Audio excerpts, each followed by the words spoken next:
Welcome to Carl Jung Journal, where we journey together into the unnamed depths of our own minds. Carl Jung once said, "The most terrifying thing is to accept oneself completely." The scariest thing isn't the outside world, but our own selves. Within every mind lies a set of dangerous inner terrains, places where repressed memories hide, where emotions were silenced, and where parts of the self were exiled because we were too afraid to face them. They are not out there. They are within us, silently shaping how we love, how we live, and how we react. And unless we are awake enough to see them, we risk being hurt by our own unconscious self. Today's video is a deep and urgent reminder from Jung. 7 dangerous places within the mind you should never ignore. Because to understand them is the very first step toward freedom and inner wholeness. 1. The unconscious self. Carl Jung once said, "Until you make the unconscious conscious, it will direct your life and you will call it fate." We often believe we are living consciously, that we choose our careers, fall in love by our own will, and respond rationally to life. But if you look deeper, you'll find that most of those decisions are not truly free. They are shaped by hidden psychological patterns rooted in the unconscious, the part of ourselves we've never truly met. The unconscious is the home of all that has not been acknowledged. The unconscious is not something mystical or distant. It is simply everything within you that you haven't yet seen. Memories you wanted to forget. Childhood wounds you've never spoken aloud. Emotions suppressed because you were told they were unacceptable. Instincts and darker aspects you denied in order to be loved or accepted. None of these disappear. They are merely pushed below the surface, yet continue to operate silently, like an invisible engine running your life. Unseen wounds eventually become fate. You love someone, but find yourself overreacting, consumed by jealousy, or paralyzed by a fear of abandonment. You keep choosing the wrong people, the same type, over and over, who bring pain. You're triggered by rejection, comparison, or being overlooked. These reactions seem to come from the outside, but they are actually reflections of disowned parts within you, coming to the surface to be seen. The unconscious will keep repeating the same emotional experience until you are conscious enough to recognize and heal it. There's no such thing as a random emotion. You fear something small that others don't even notice. You dislike certain people and don't understand why. You blame yourself for things that don't deserve such guilt. Jung believed that every intense emotional reaction is a clue pointing to the unconscious. It's how the soul says, "There is something here that needs to be seen." Only when you slow down and observe yourself with honesty can you begin to bring light to that darkness. You cannot steer your life if you're being driven from within. You may change your outer world, but if your inner world is still governed by unhealed wounds, you will repeat the same story in different forms. You switch jobs but still feel unappreciated.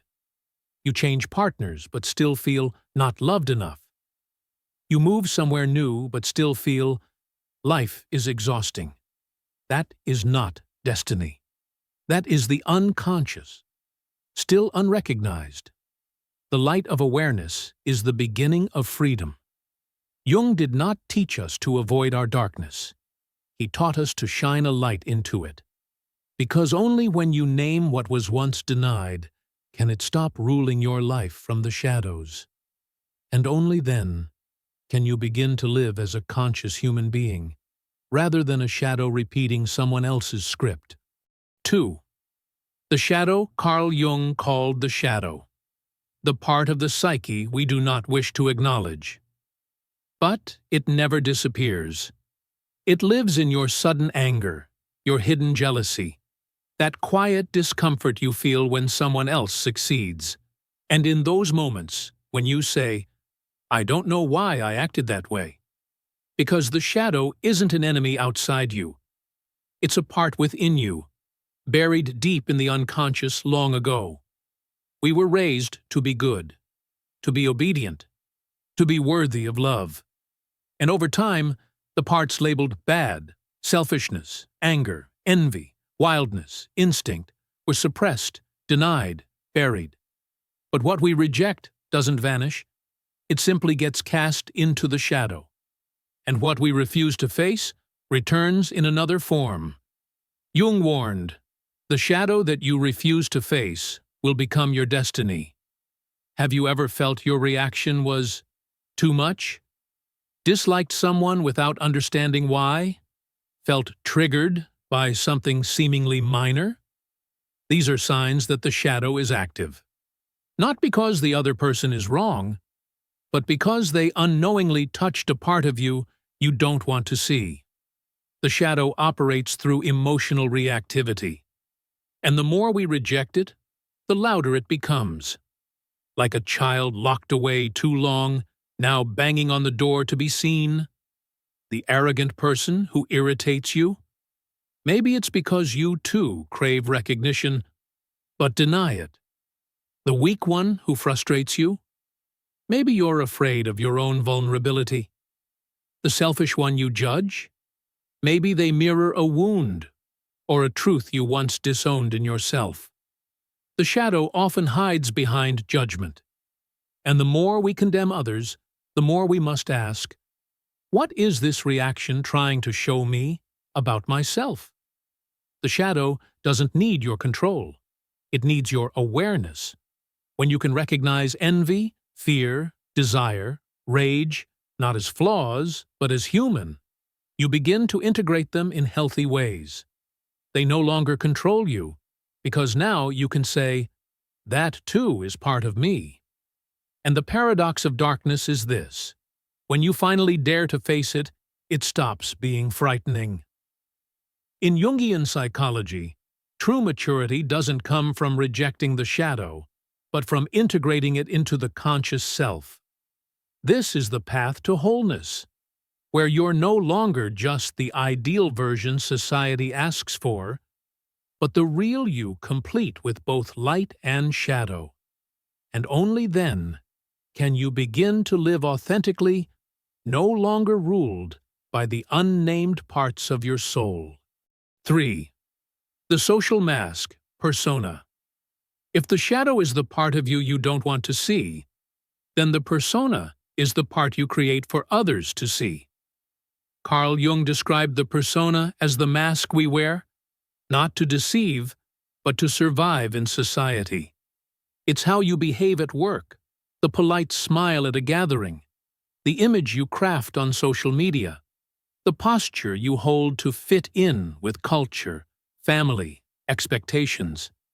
At its core, the persona isn't bad. We need a certain level of persona to function, build relationships, and exist in the world. But the trouble begins when you no longer remember who you are without the mask. A child learns to be good, to be loved, to be smart, so they won't be left behind. And in that, the first mask is born. Over time, that mask becomes a role you play by habit.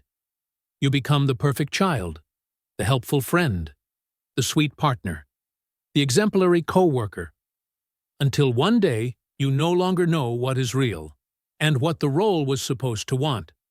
You're unsure if you're happy or just pretending to be. You begin to feel empty, disconnected, tired, without knowing why. Jung said the ego uses persona as a tool to engage with the outer world. But if you identify completely with the persona, if you believe that the role is all that you are, then the cost is your true essence buried in the shadows. That's why so many fear solitude. Not because no one is around, but because, without a role to play, they no longer know who they are. Persona also distances you from your authentic emotions. You learn to smile when you're hurting, to be strong when you feel weak, to be kind while silently angry. Eventually, you lose the ability to hear your inner signals because you're stuck in the reflex of staying in character. That mask may earn you love, success, respect, but deep down, you might feel like a skilled actor in a very long play, never truly living a day as yourself. We don't need to eliminate the persona. We just need to recognize when we are the self and when we are the role. True inner growth doesn't mean rejecting all social masks. It means becoming aware that they are only parts, not the whole. When you begin to ask, "Am I doing this because I truly want to, or because it fits my role? What am I really feeling beneath this smile?" That's when persona stops controlling you and starts becoming a tool you can choose, then set aside. In the interplay between shadow and the unconscious, persona is like a glossy coat of paint over an unhealed crack. And if you spend your life polishing the outside without ever touching the inside, you may live your whole life a stranger to your own soul. 4. The idealized image of love. There's a familiar moment in love. You meet someone, and after just a few conversations, you feel certain you've found your other half. Your heart races, the world seems brighter, and you wonder, why does this person feel so special? Carl Jung called this projection the act of unconsciously casting parts of your inner world onto another. You're not truly seeing them. You're seeing a deeply rooted image from your psyche. The anima, the feminine archetype within the male psyche, or the animus, the masculine archetype within the female psyche. From early childhood, we absorb emotional imprints of what love looks and feels like. Through parents, caretakers, formative relationships, even stories, films, and cultural ideals. Over time, these impressions shape an invisible blueprint, a silent yearning for someone who mirrors that inner ideal. Then, one day, you meet a person who seems to match it, even just a little. Suddenly, they're no longer just a person. They become the embodiment of something sacred within you. You fall fast, deep, and intensely, as if your souls had met before. But idealized love rarely lasts. Reality begins to surface. They have flaws. They are different. They have limits. And the illusion begins to crack. You might ask, why did they change? But the truth is, they didn't. You've simply begun to see them beyond your projection. Projection is a natural part of the psyche, but if you're unaware of it, you may fall for the wrong person, again and again. Feel emotionally dependent, as if they hold a piece of your soul. Stay in toxic relationships, thinking you're abandoning a soulmate. The painful truth is, you're not in love with who they are. You're in love with a part of your soul you've never met. Jung didn't say love is wrong. In fact, he believed love holds immense potential for awakening. But love only becomes healing when you understand what and who you're truly loving. A complex, real person with strengths and flaws, or a divine image from your unconscious? Just like the shadow and the persona, the anima and animus are essential pieces of your inner map. If left unconscious, they will shape your relationships silently, through heartbreaks, illusions, and repeating patterns. But when you turn inward and begin to recognize the anima animus within you, you start to reclaim your projections.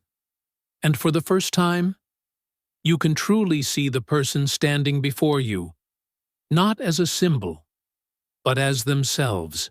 5. Loss of the symbolic life. A disconnection from the soul. One of Carl Jung's most profound insights about modern life is this: we no longer live a symbolic life. In a world dominated by logic, science, and productivity, we've lost our connection to what cannot be measured. Art, spirituality, dreams, myths, rituals, the sacred relationship with our inner self. Jung called this the silent depletion of the soul. You may still go to work, eat, socialize, scroll endlessly through your feed. On the surface, everything appears normal.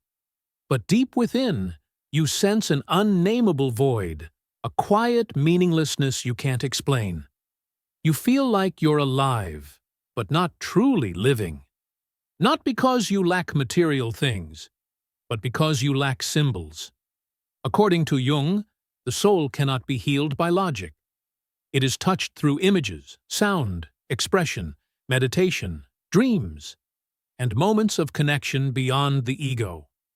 Sometimes this looks like a piece of music that moves you to tears, and you don't know why, a recurring dream that lingers in your thoughts for weeks, a creative act, painting, writing, dancing, that makes you feel truly alive. A moment in nature that brings you to stillness and quiet awe. These don't serve a clear purpose, and precisely because of that, they nourish the soul in ways achievement never can. Without this connection, we drift into addiction, alcohol, stimulation, social media, sex, mental disorders, anxiety, depression, inner disorientation. The haunting sense that we're pretending to live even when life seems fine. Jung once wrote, "Only the symbolic life can express the need of the soul." The daily need of the soul, mind you. Like food or rest, the soul needs nourishment every single day. Without it, we do not die, but we slowly wither in silence. Everything you've disowned, your shadow, emotions, memories, anima, animus, they all need somewhere to speak. And the language of the soul is not verbal. It is symbolic, through images, creativity, rituals, and sacred silence. Jung believed the journey back to the self is incomplete without restoring the symbolic life. So when you take time to honor a dream, to paint without aiming for perfection, to meditate without goals, you are feeding your soul with a kind of nourishment the modern world has long forgotten. And perhaps true freedom doesn't begin with changing your life, but with changing how you relate to your soul. Because, as Jung warned, you can live your whole life and never truly live. And that is the greatest tragedy of all. 6. The collective unconscious. Escaping the shadow of the crowd. Carl Jung once said, "The true self only emerges when you step out of the shadow of the collective." But doing so is no easy task, because much of what we assume to be personal opinion is actually shaped by the collective unconscious, an invisible current of beliefs, biases, and archetypes passed down through generations. It seeps into culture, education, media, and quietly infiltrates your thinking. Women must be this way. Men must be that way. To be happy, you must have. To succeed, you need to. You believe you are making choices, but often you're simply repeating scripts society has already written. You love the way everyone else loves. You pursue stability by society's definition. You chase success by default. Then, you feel empty and don't know why. The collective unconscious is like a giant mask you don't realize you're wearing. It convinces you, if you fit in, you'll be accepted. If you conform, you'll be safe. If you follow, you'll be loved. But the cost, you drift further and further from who you truly are. Jung warned, total integration with the collective is the death of individuality. And he was right. You're no longer a unique person. You become an extension of the crowd. This doesn't mean you must rebel or fight society. It simply means you must begin to question. what truly belongs to me? Am I living by what I believe, or am I being pulled by a voice I can't even name?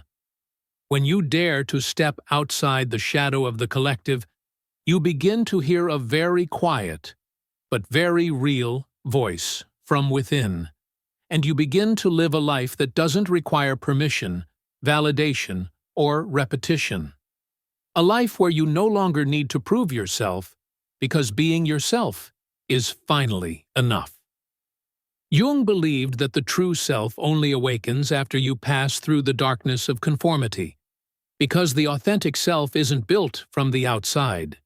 It is discovered in silence, in honesty, in solitude. And sometimes growing up isn't about learning something new, but about unlearning everything that was never truly yours. 7. Unhealed trauma. When the past speaks through the present. There are wounds you no longer consciously remember, but your body and subconscious have never forgotten. They don't vanish. They simply sink deeper, playing like an invisible background soundtrack that shapes how you feel, react, and choose, without you even knowing.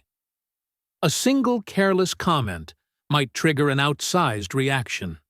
A stranger might make you feel uneasy or intensely drawn, for no clear reason. This is your past speaking through your present. Unprocessed pain, especially from childhood, becomes a hidden fracture in the structure of the soul.